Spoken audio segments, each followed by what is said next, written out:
No Evangelho segundo João, capítulo de número 18, a partir do verso 12, e nós falaremos até o verso de número 27.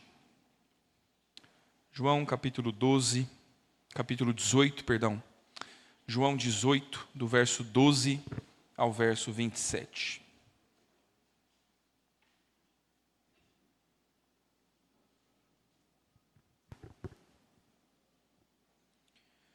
Eu vou fazer a leitura, peço que os irmãos acompanhem. O texto nos diz assim: Assim a escolta, o comandante e os guardas dos judeus prenderam Jesus, manietaram-no e o conduziram primeiramente a Anás, pois era sogro de Caifás, sumo sacerdote naquele ano. Ora, Caifás era quem havia declarado aos judeus ser conveniente morrer um homem pelo povo. Simão Pedro e outro discípulo seguiram a Jesus. Sendo este discípulo conhecido do sumo sacerdote, entrou para o pátio deste com Jesus. Pedro, porém, ficou de fora, junto à porta. Saindo, pois, o outro discípulo, que era conhecido do sumo sacerdote, falou com a encarregada da porta e levou a Pedro para dentro. Então a criada encarregada da porta perguntou a Pedro: Não és tu também um dos discípulos deste homem? Não sou, respondeu ele. Ora, os servos e os guardas estavam ali, tendo acendido um braseiro por causa do frio, e aquentavam-se. Pedro estava no meio deles, aquentando-se também. Então, o sumo sacerdote interrogou a Jesus acerca dos seus discípulos e da sua doutrina. Declarou-lhe Jesus: Eu tenho falado francamente ao mundo, ensinei continuamente, tanto nas sinagogas como no templo, onde todos os judeus se reúnem, e nada disse em oculto. Por que me interrogas? Pergunta aos que ouviram o que lhes falei, bem sabem eles o que eu disse. Dizendo ele isto, um dos guardas que ali estavam deu uma bofetada em Jesus, dizendo: É assim que falas ao sumo sacerdote? Replicou-lhe Jesus: Se falei mal, dá testemunho do mal, mas se falei bem, por que me feres? Então Anás o enviou, manietado, à presença de Caifás, o sumo sacerdote. Lá estava Simão Pedro, aquentando-se. Perguntaram-lhe, pois: És tu, porventura, um dos discípulos dele? Ele negou e disse: Não sou. Um dos servos do sumo sacerdote, parente daquele a quem Pedro tinha decepado a orelha, perguntou: Não te vi eu no jardim com ele? De novo, Pedro negou, e no mesmo instante cantou o galo. Vamos orar, irmãos. Senhor, nós queremos clamar ao Senhor neste momento, para que a Tua palavra produza seu efeito próprio em nós, para que a Tua palavra exponha o nosso fraco coração e o trate. Ensina-nos a ter a fidelidade de Cristo. Repreende, Senhor, a nossa covardia quando nós o negamos. Livra-nos, Pai, de rejeitar o Teu nome. Nos prepara na Tua palavra para quando nós formos apertados e quando nós estivermos diante deste teste e precisarmos sustentar a nossa fé. Firma em nosso coração os princípios da Tua palavra, a convicção sobre Cristo. Nos trata, Senhor, nessa noite. Nós clamamos no nome de Cristo Jesus. Amém, Senhor. Meu irmão, você já refletiu séria e sinceramente na perseguição do Evangelho? Você já se imaginou nas cenas que nós ouvimos narrativas, como é que você se comportaria se você estivesse lá? Pense em Estevão, homem sábio, cheio do espírito de sabedoria, que quando foi confrontado, respondeu muito bem todas as questões de forma plenamente satisfatória e ninguém tinha com o que acusar Estevão. Ainda assim, os homens tomam pedras e o apedrejam até a morte. Você já imaginou o que é ser apedrejado? Rocha sobre rocha lançada sobre você. Algumas te acertam com mais força do que outras. Sua consciência começa a falhar, até você perder a sua consciência. E ferimentos de pedra serem tão graves a ponto de matá-lo. Você já se imaginou no lugar de Estevão? Você já considerou o que é o Coliseu e como os crentes lidaram com isso?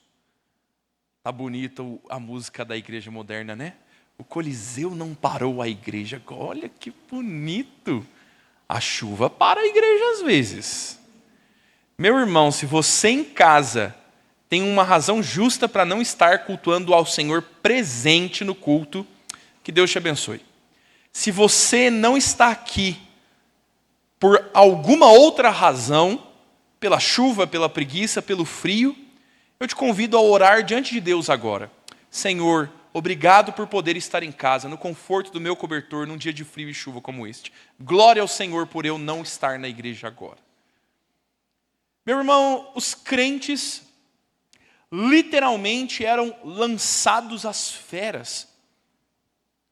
Aquilo que nós conhecemos hoje como as ruínas de um lugar muito belo aparentemente, aqueles que já estiveram dizem sobre a grandeza e a beleza do Coliseu, aquilo era o show de horrores onde Nero e tantos outros imperadores se valiam de um show para a multidão. Pão e circo, entretenimento.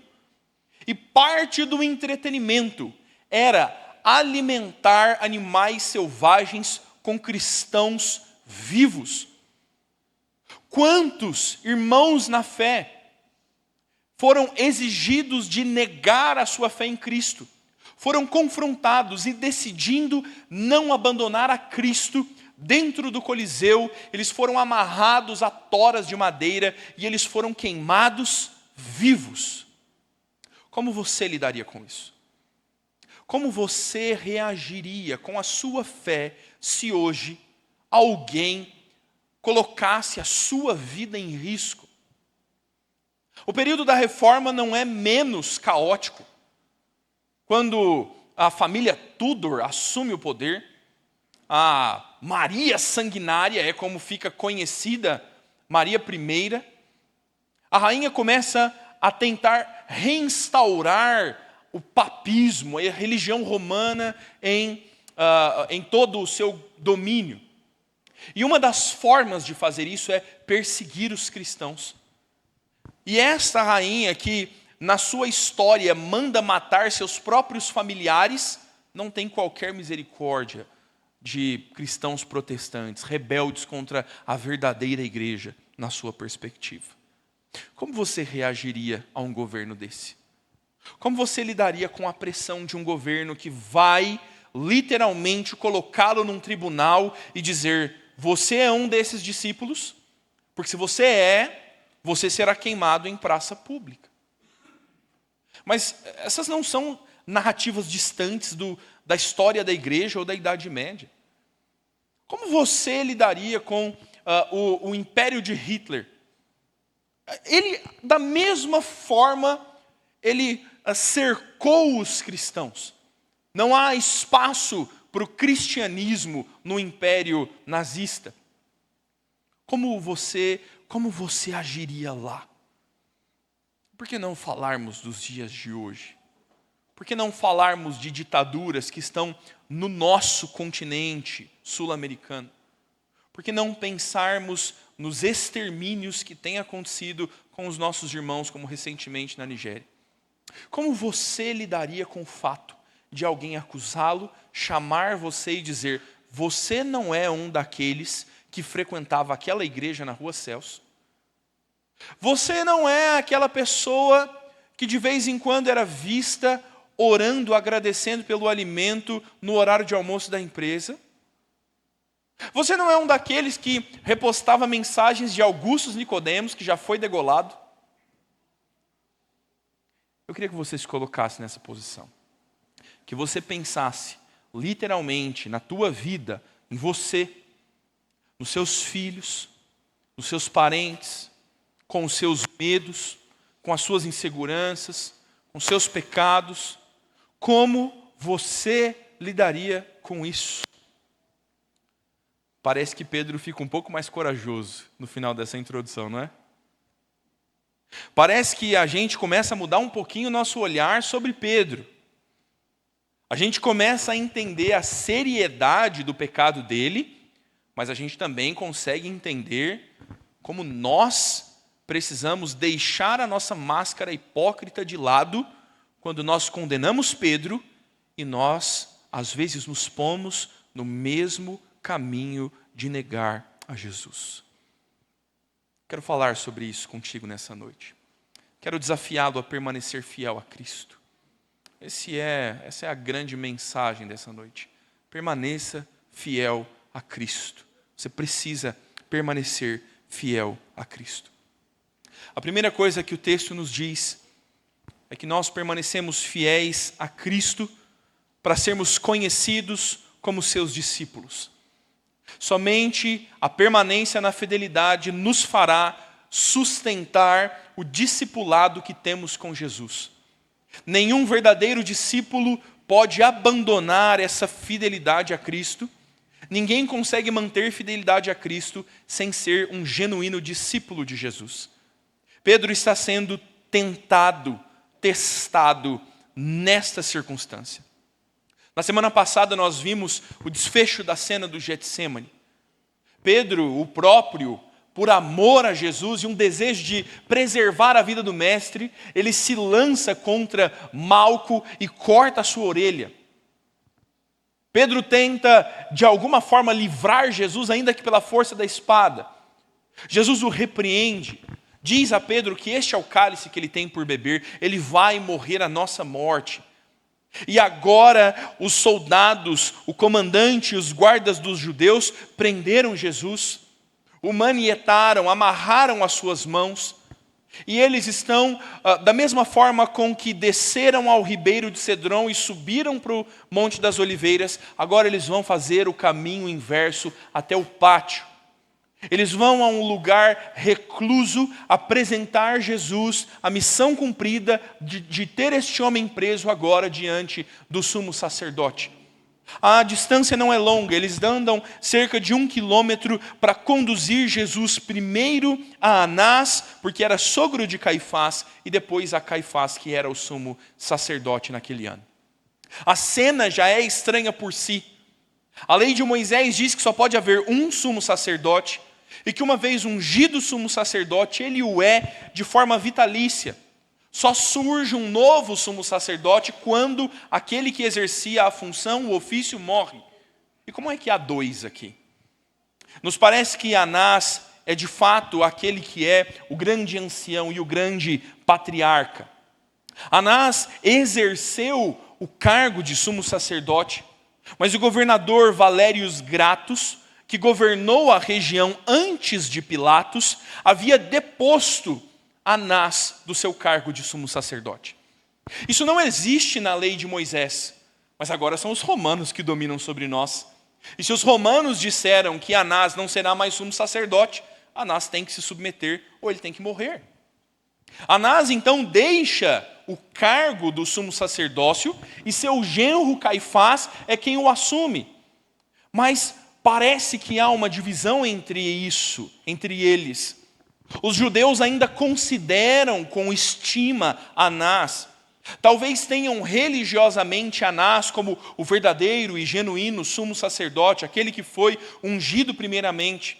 Mas por causa da intervenção do governador Valérius, talvez agora eles sejam obrigados a lidar com Caifás, o genro, como o sumo sacerdote que oficialmente está instituído para aquele ano.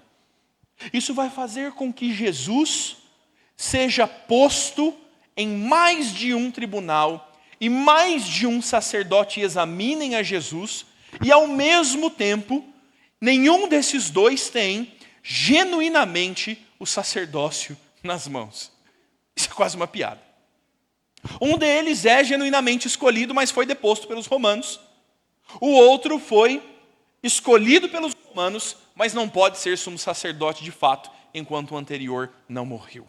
Nenhum deles tem genuína autoridade, mas Caifás é aquele que havia declarado aos judeus ser conveniente que Cristo morresse. O que Caifás falara mais cedo é quase uma profecia da parte de Deus. Quando eles discutem no Sinédrio sobre que consequências tomar, Caifás diz, olha, essa confusão toda que esse Jesus está causando, ou nós vamos matar todos os discípulos dele, ou é melhor que nós matemos ele, que o líder morra, e ele morra e nenhum do povo.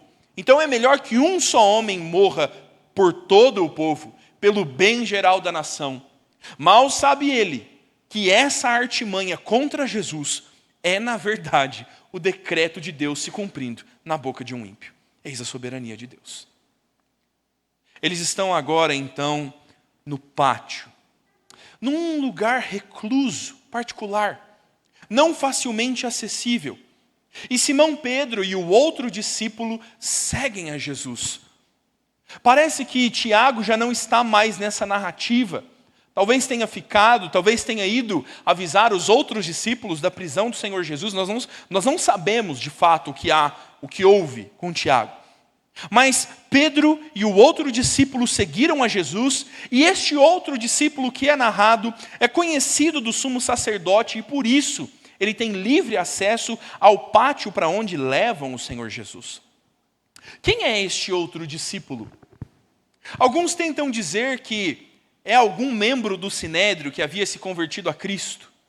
Difícil pensar. Quando João escreve o seu evangelho, ele não hesita em citar Nicodemos, em citar outros membros do Sinédrio, e o cita nominalmente, por que não faria agora? Muito provavelmente, este outro discípulo é o próprio João, é o próprio autor do livro, que com um pseudônimo se chama sempre ao longo do evangelho como o discípulo amado, e agora provavelmente se refere ao outro discípulo para fazer referência a si. Provavelmente é Pedro e João que estão nessa cena, e João tem livre acesso ao sumo sacerdote porque era conhecido pelo sumo sacerdote. A ideia de conhecido aqui é de conhecido mesmo. Era de alguma forma íntimo, o sumo sacerdote sabia quem ele era, tinha conhecimento dele. Isso gera uma dúvida na nossa cabeça. Como Pedro, um pescador, fez amizade com o sumo sacerdote Anás. Rapaz! Talvez o nosso contexto cultural isso pareça muito distante, eu sei. Mas os relacionamentos neste contexto não se desenvolvem com os nossos. Nos tempos de Jesus, trabalhos manuais não são menos valorizados como são nos dias de hoje. Alguém ser dono de uma firma de pesca, ser dono de barcos de pesca, não era um serviço de menor importância. Pelo contrário, a Escritura nos conta que o pai de João era alguém rico, era um homem de posses, tinha muitos barcos. Inclusive é uma das razões pelas quais os discípulos passam por uma tensão ao decidir seguir Jesus. Eles estão abandonando um negócio lucrativo para servir a Jesus em tempo integral. Muito provavelmente, essa boa condição financeira seja o que tenha gerado algum laço entre João e o sumo sacerdote, Anás. Nós não sabemos exatamente por qual via eles se conhecem, mas o fato é que eles se conhecem. O fato é que João é alguém que não só entra sem ser barrado neste pátio onde o sumo sacerdote vai interrogar Jesus, mas ele volta para buscar Pedro. A Bíblia diz que Pedro fica parado à porta do tabernáculo, à porta do pátio. É noite. Jesus foi interrompido certamente já na madrugada. Este é um momento onde já não se trabalhava. A Páscoa já havia iniciado. A Páscoa começara nesta noite. E interromper o descanso solene da Páscoa é uma condição muito incomum e só seria feita por algo muito sério. Então Pedro vai ser resgatado por João, que chama a serva, que chama a serviçal doméstica responsável pela porta e pede para que ela traga Pedro para dentro. João está trazendo o seu amigo, seu companheiro, para acompanhar o que vai suceder com Jesus. E essa é a cena onde aquela mulher se volta para Pedro e diz: não és tu também um dos discípulos deste homem? Ela não está reconhecendo Pedro só como alguém que era amigo de Jesus, alguém que sabia quem ele era, alguém que recebeu um milagre dele, porque a sogra de Pedro foi curada por Jesus. Ah, você não é aquele que esse moço aqui curou a sua sogra? Não. O atributo claramente referido por ela é: você não é um discípulo dele? Você não é um seguidor dele? Este homem que está aqui sendo julgado, ele não é o seu mestre? Você não andou com ele por tempos? Será que você não foi socorrido por ele andando sobre as águas? Será que você não viu Moisés e Elias junto dele? Será que você não é alguém de um grupo grande de discípulos e de um grupo ainda mais íntimo de 12 que ele levava para todo lado e de um grupo ainda mais íntimo de apenas 3 que estiveram com ele em momentos bem definidos, bem seletos, e em um destes agora no Getsemane? Você não é um dos seguidores deste Jesus? A resposta de Pedro é: não sou.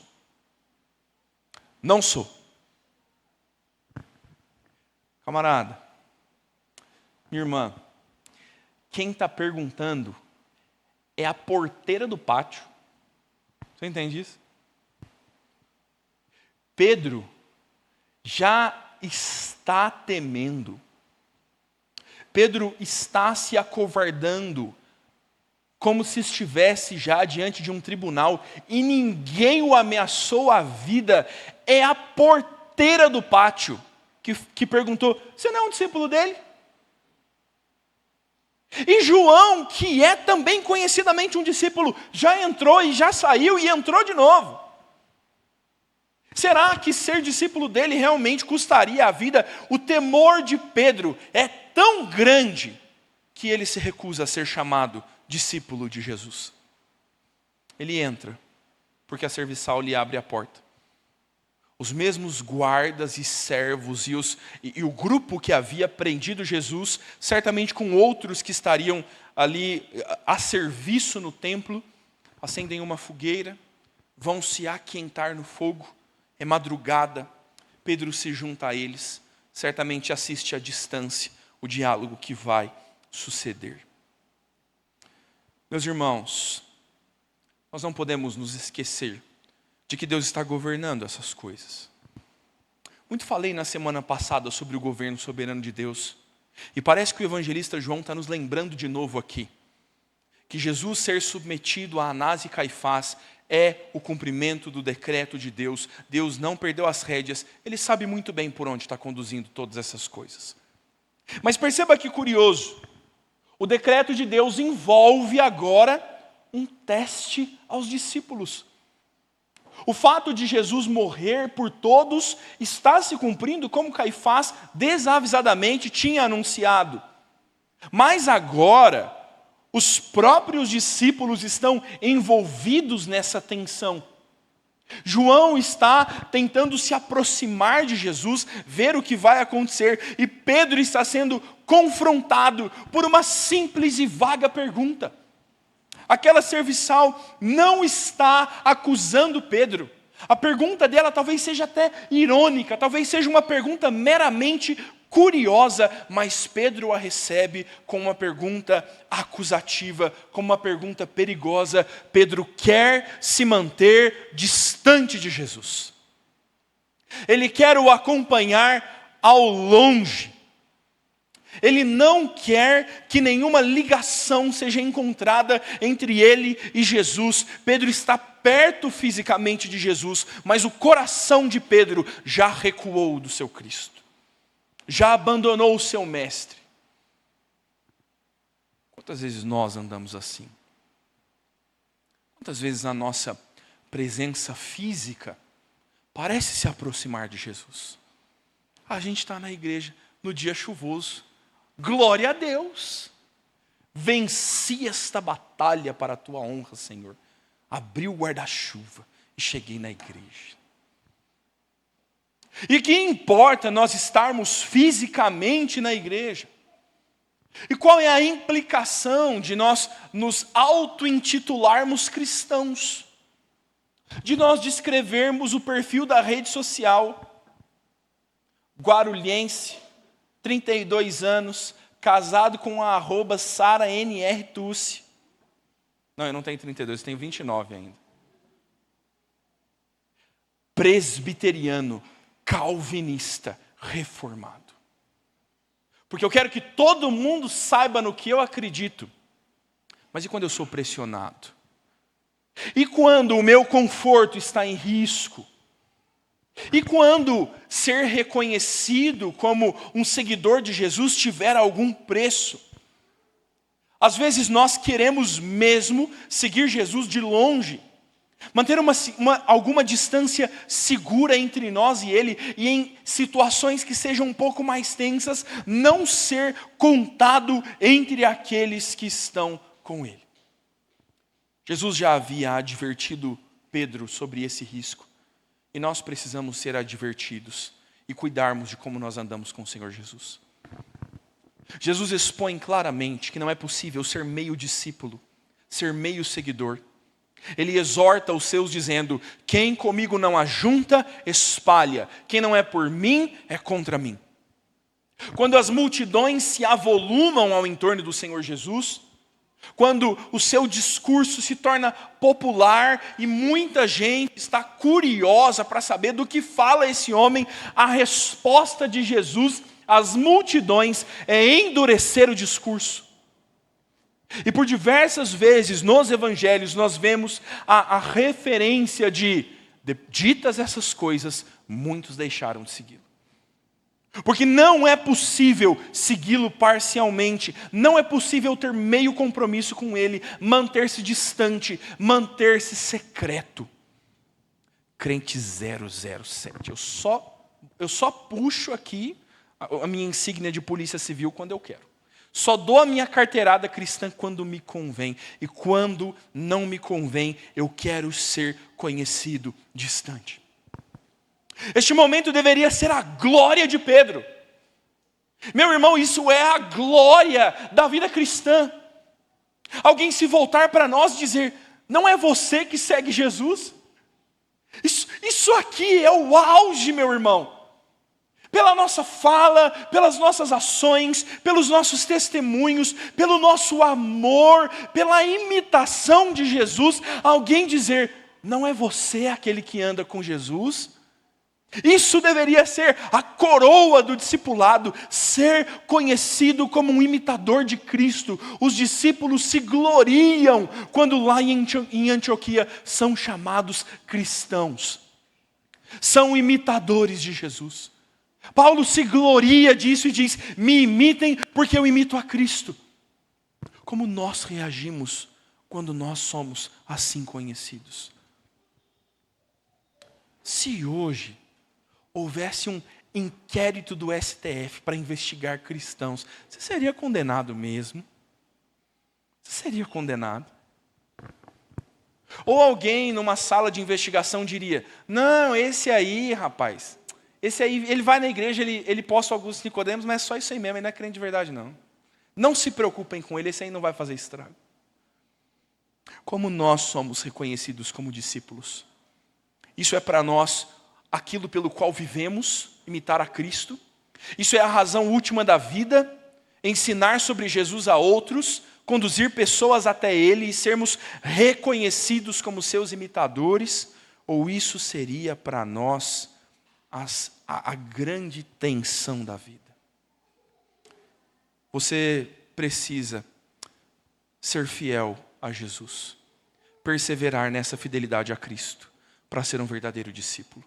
Sem isso, sem essa fidelidade, sem essa perseverança, você não será um verdadeiro discípulo de Cristo. Você não pode segui-lo à distância. você não pode segui-lo parcialmente. Você não pode rejeitá-lo quando você for pressionado. Em contraste com João, o que nós vemos agora na resposta de Cristo é a firmeza da doutrina de Jesus quando ele é questionado. E nós igualmente aprendemos a permanecer fiéis a Cristo quando a nossa doutrina é questionada. Se você quer permanecer fiel ao Senhor, você precisa fazê-lo quando questionarem a razão da sua fé, quando a sua doutrina for posta em xeque.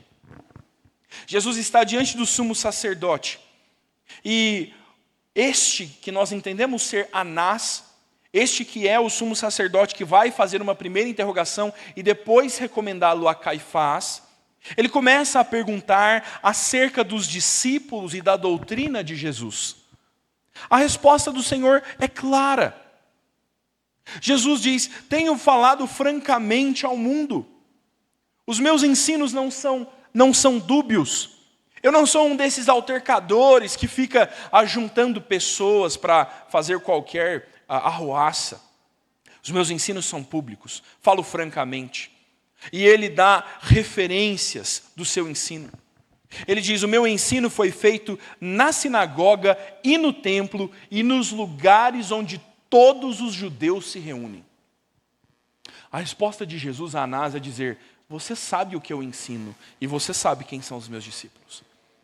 A inquisição de Anás não é sincera e justa.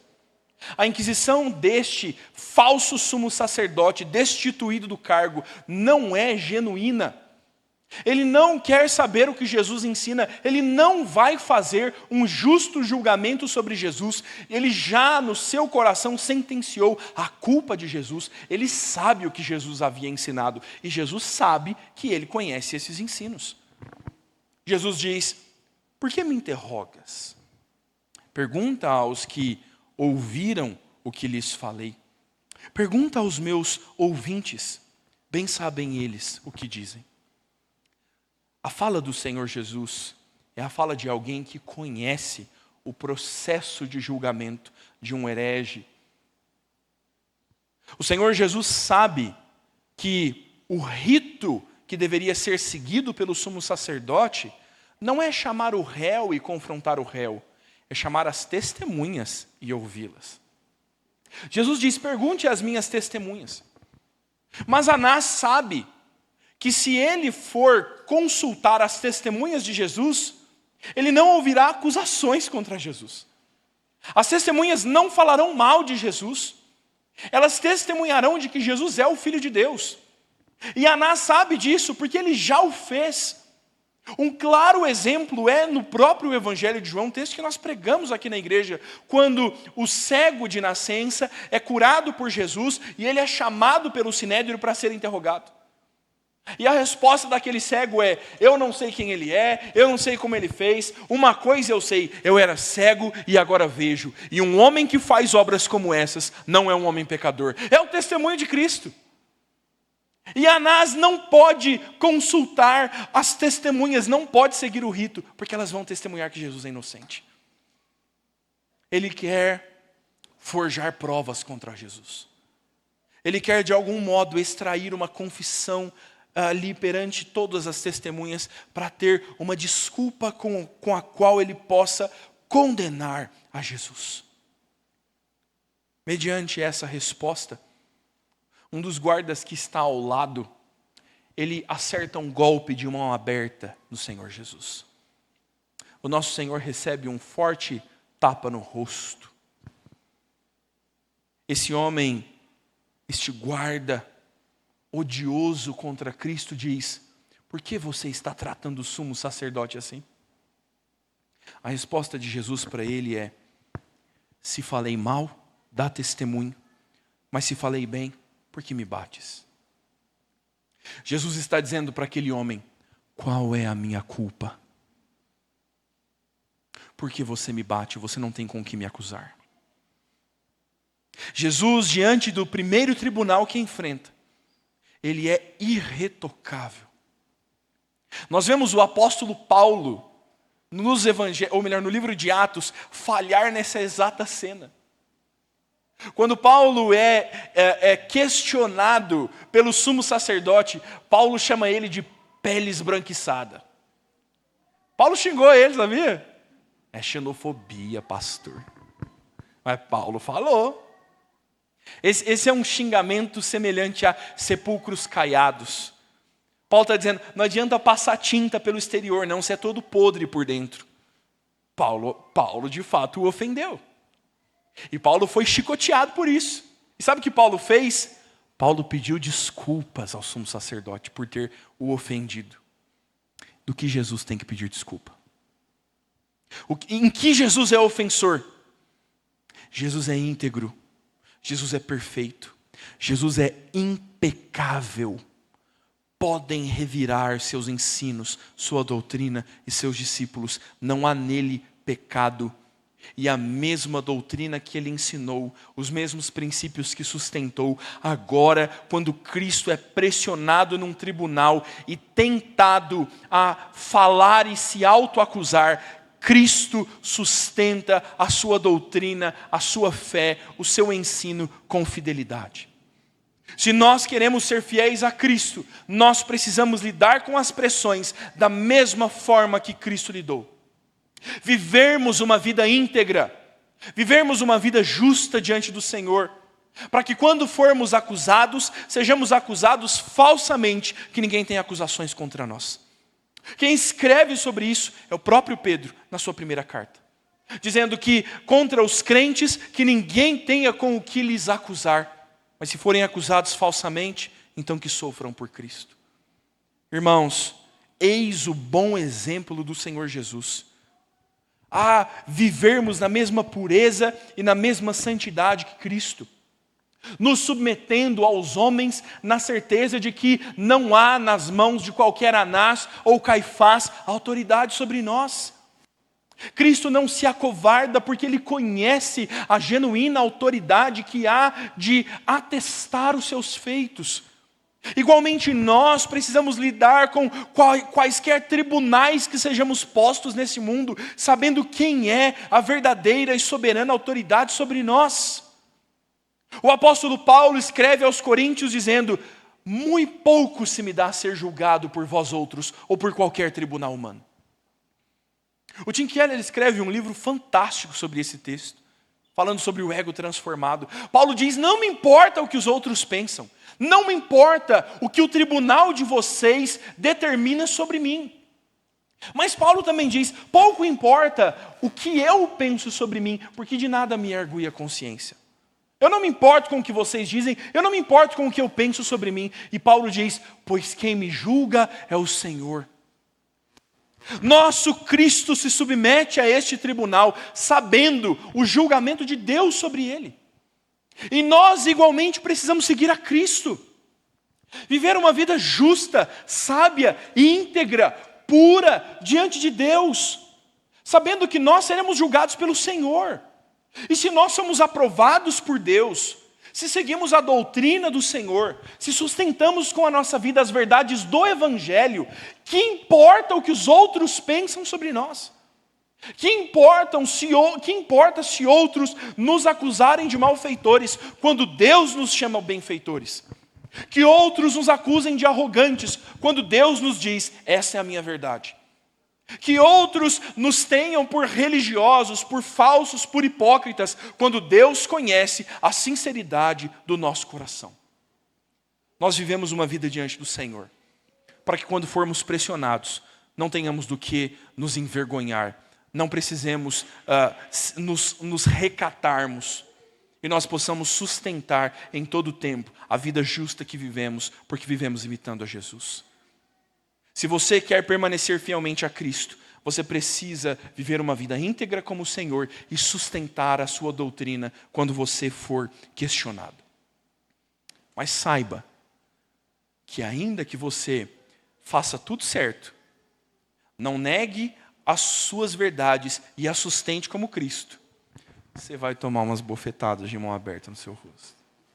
Vão te bater. Vão te bater, meu irmão. Porque o ódio contra os que temem ao Senhor, ele é grátis. Ele é gratuito. Há pouco tempo nós falamos sobre outras religiões e sobre outros princípios. Quando nós falamos contra outros, nós somos discurso de ódio.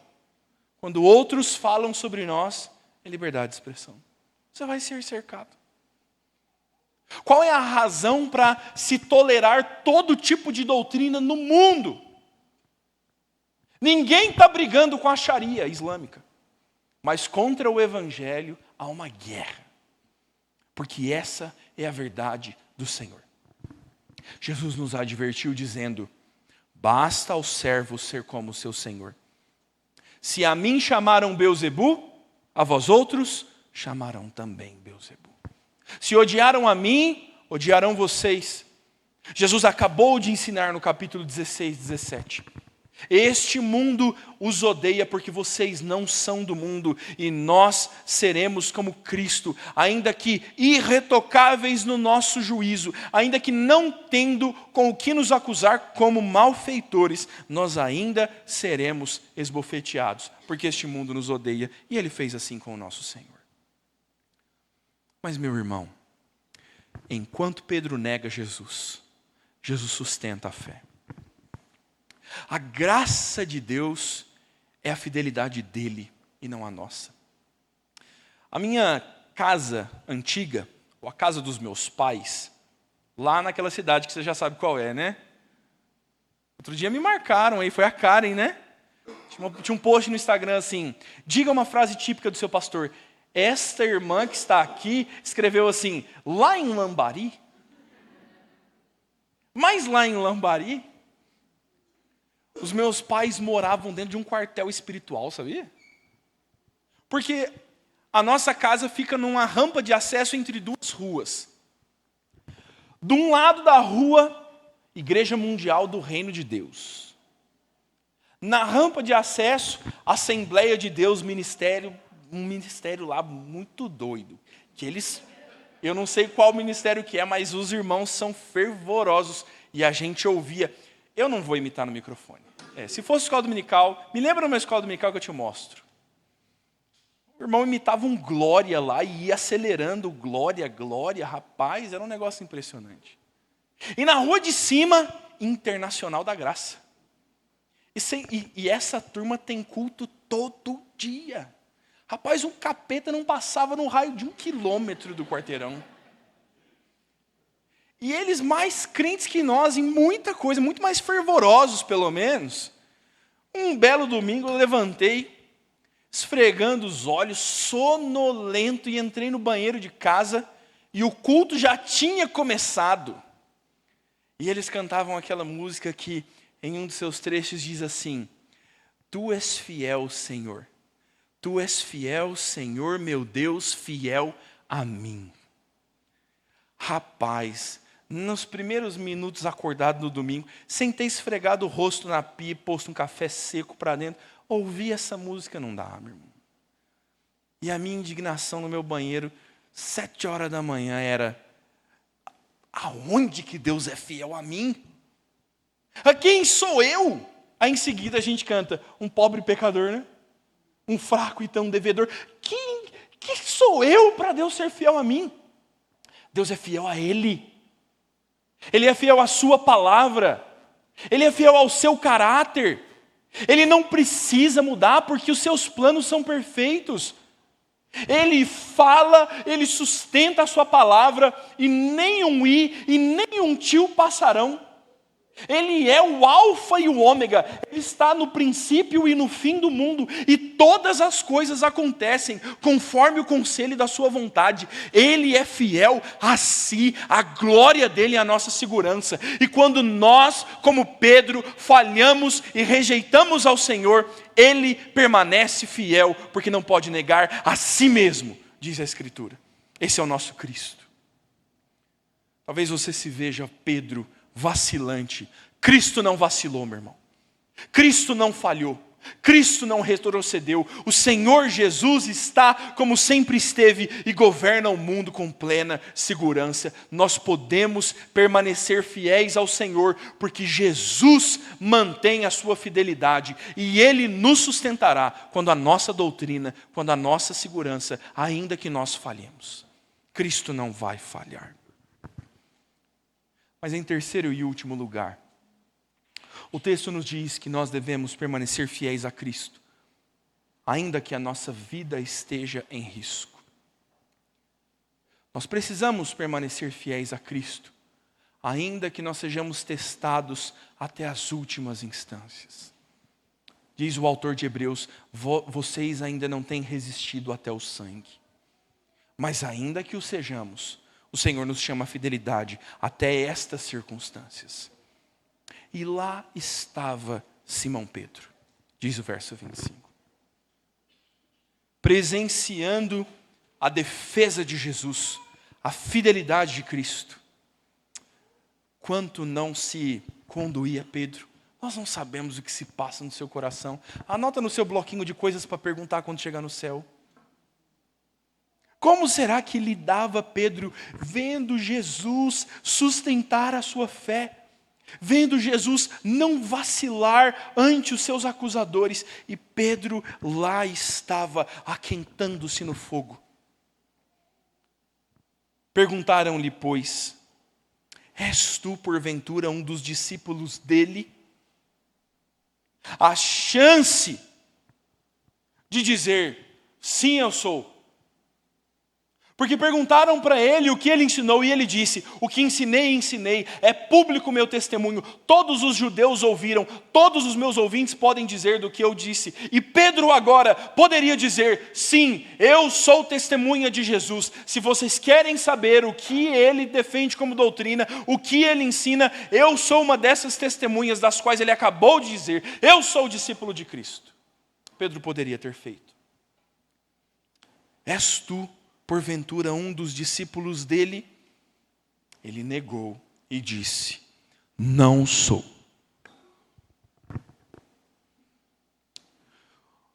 Um dos servos do sumo sacerdote, parente de quem Pedro tinha decepado a orelha. Irmãos, quem apanha não esquece. Perguntou, não te vi eu no jardim com ele? Não é agora meramente a criada que destrancou a porta para Pedro entrar, que perguntou, você está aqui porque você é mais um discípulo dele, né? Igual o João que está aí também, que também é discípulo. Agora é o homem que provavelmente há 1 hora ou 2 atrás esteve lá no jardim e assistiu Pedro desembainhar a sua espada e tentar matar Malco para defender Jesus. Agora fica difícil de Pedro sair dessa história. É muito específico. É um homem que não só estava presente, mas conhece Malco. E aí, Malco, qual deles aí que foi que acertou sua orelha? Nós vamos pegar esse cara. Quem não gosta de uma confusão com os primos, né? De novo, Pedro negou. E no mesmo instante, cantou o galo. Você sabe que, quando Pedro foi confrontado pelo Senhor Jesus, o assunto era justamente manter a sua segurança. Lá em João 13, Pedro disse, Senhor, por que não posso seguir-te agora? Por ti darei a minha própria vida. Eis a ocasião de Pedro dizer, sim, fui eu que tentei livrar Jesus das mãos de Malco. Talvez aqui e agora Pedro esteja de fato diante dos seus algozes. De fato, essa é a circunstância onde ele corre um sério risco de vida.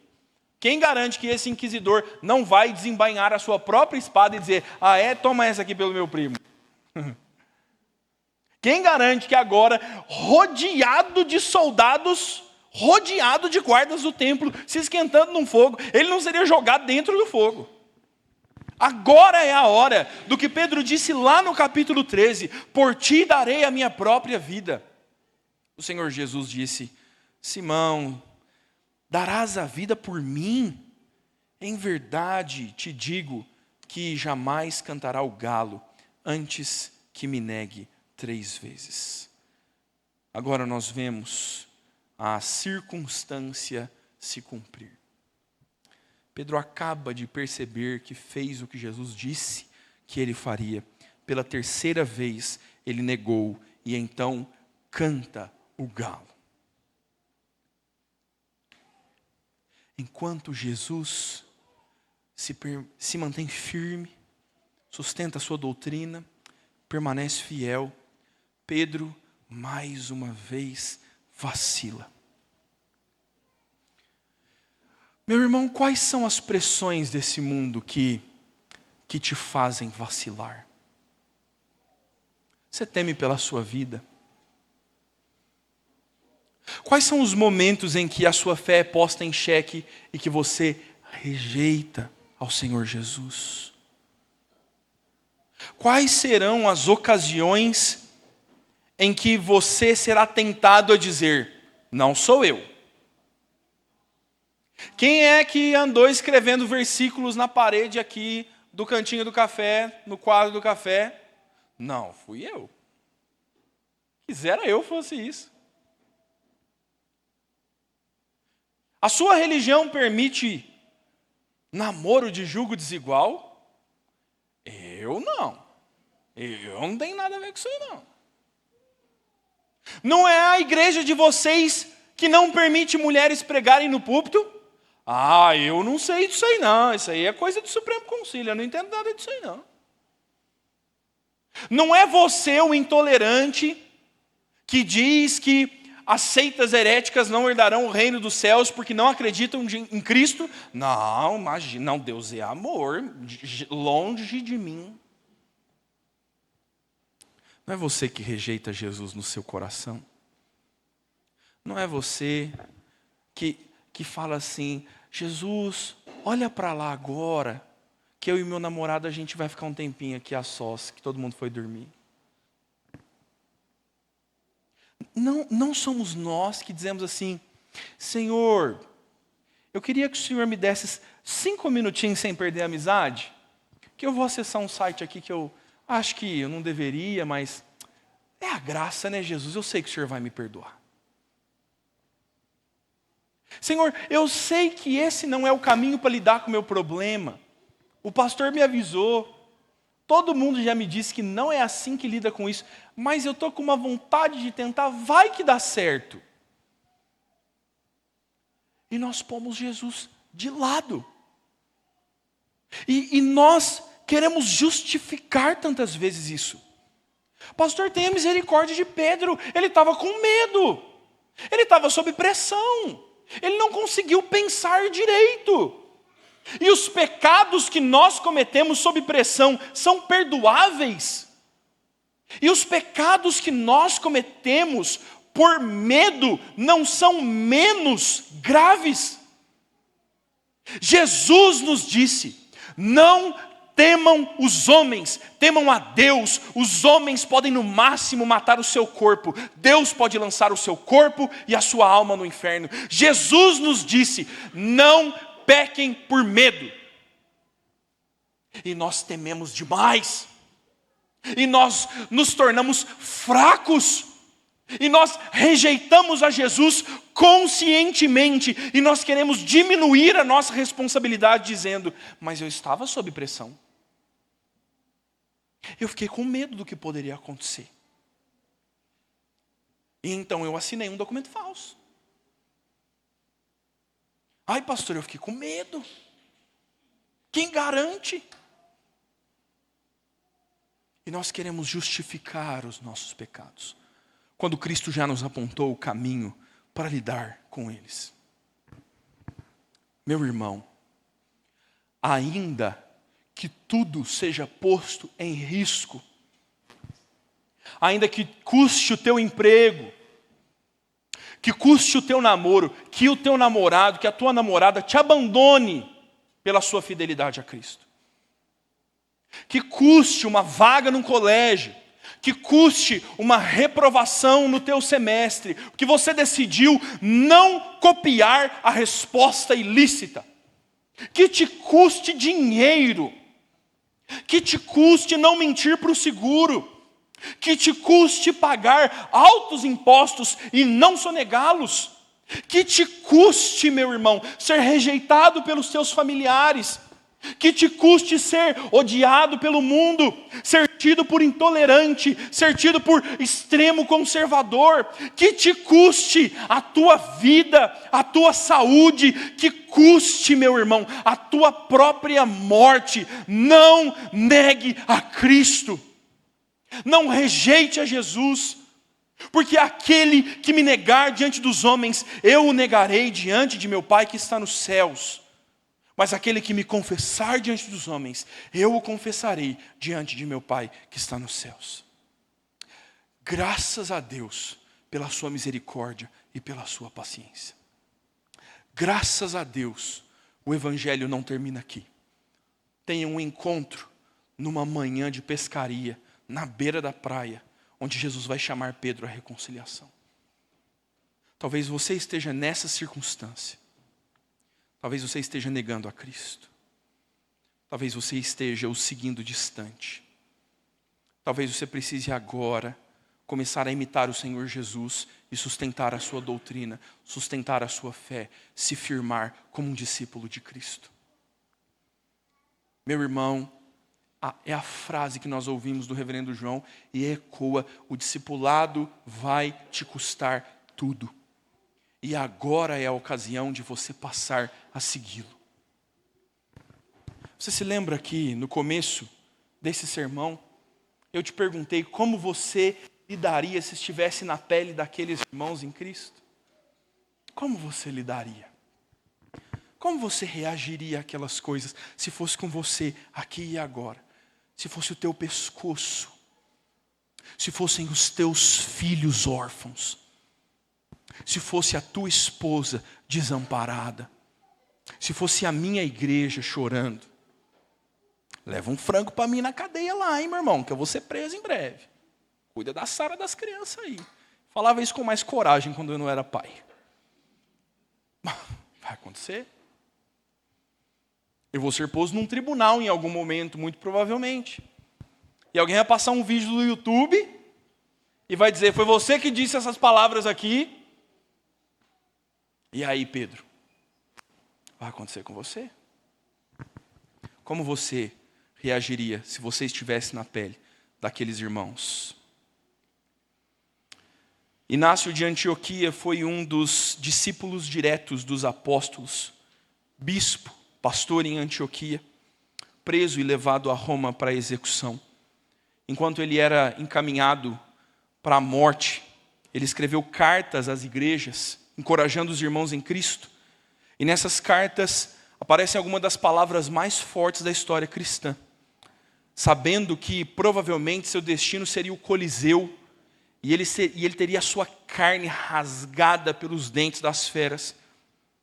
Inácio de Antioquia diz: sou o trigo de Deus, serei moído pelo dente das feras, para me tornar-me o puro pão de Cristo. Ele disse: não me impeçam de alcançar a Cristo. Policarpo, discípulo direto do apóstolo João, autor deste evangelho, já idoso, foi preso durante uma perseguição romana. Levaram Policarpo ao estádio e o procônsul quis poupá-lo, um idoso. O procônsul ofereceu dizendo: negue a Cristo e viva. A resposta de Policarpo é: há 86 anos eu o sirvo, ele nunca me fez mal, como posso blasfemar contra o rei que me salvou? John Huss, pré-reformador, viveu 100 anos antes de Calvino e Lutero, e já anunciava as heresias da igreja papista e pregava contra ela. Foi oferecido a John Huss uma espécie de salvo-conduto, uma oferta para ser livre e perdoado da morte, se ele comparecesse diante do concílio de Constança. Ele compareceu e a promessa foi quebrada. John Hus foi condenado como um herege. Tiraram as roupas sacerdotais dele, colocaram sobre a sua cabeça uma coroa de papel e desenharam nessa coroa demônios. E enquanto John Hus era levado para a fogueira, ele dizia: o Senhor Jesus sofreu por mim com paciência, por que eu não sofreria por ele? Latimer e Ridley são dois homens que foram queimados vivos juntos em Oxford. Quando Maria Tudor, Maria I, assumiu o reino da Inglaterra, inúmeros protestantes foram executados. E esses dois, quando o fogo ardia para serem queimados vivos publicamente em Oxford, Latimer dizia para Ridley: tenha bom ânimo, mestre Ridley, seja homem. Hoje, pela graça de Deus, acenderemos na Inglaterra uma vela que creio que jamais será apagada. Lawrence Sanders, também nas mãos de Maria I, foi um protestante fiel à doutrina, que foi também condenado. Quando chegou no local da sua execução, as testemunhas ficaram marcadas por ele, porque quando ele esteve diante da estaca e da lenha preparadas para queimá-lo, ele as abraçou e ele beijou a fogueira ainda apagada, dizendo: seja bem-vinda, cruz de Cristo, seja bem-vinda, vida eterna. Dietrich Bonhoeffer, servo do Senhor, durante o império de Hitler, foi pastor e teólogo na Alemanha nazista. Lutou todos os seus dias para preservar vidas inocentes e para derrubar o império alemão. Quando outros líderes religiosos se curvavam e aceitavam as condições de Hitler, Bonhoeffer denunciava a idolatria do Estado e também a corrupção da igreja. Bonhoeffer foi preso. Nos últimos dias da sua vida, que antecediam a sua execução, ele conduzia cultos entre os prisioneiros e fortalecia na fé os seus irmãos. Pouco antes de morrer, marca aos seus ouvintes a frase: este é o fim, mas para mim é o começo da vida. A tradição mais antiga, sacramentada pela história da igreja, ainda que não haja relato bíblico dela, nos conta que Simão Pedro sucumbiu nas mãos de Nero, provavelmente entre 64 e 67 depois de Cristo, depois do grande incêndio de Roma. Os relatos da tradição primitiva dizem que a condenação romana como pena de morte para Pedro, já também idoso, foi a crucificação. E o mesmo Pedro que negou a Jesus, ao ser levado para a sua execução, teria pedido aos seus algozes que o crucificassem de cabeça para baixo, porque ele não considerava ser digno de morrer da mesma forma que o seu Cristo. Não negue ao Senhor. Não negue ao Senhor. Quero chamar o conjunto à frente. Nós vamos cantar uma música que se intitula Canção de Pedro.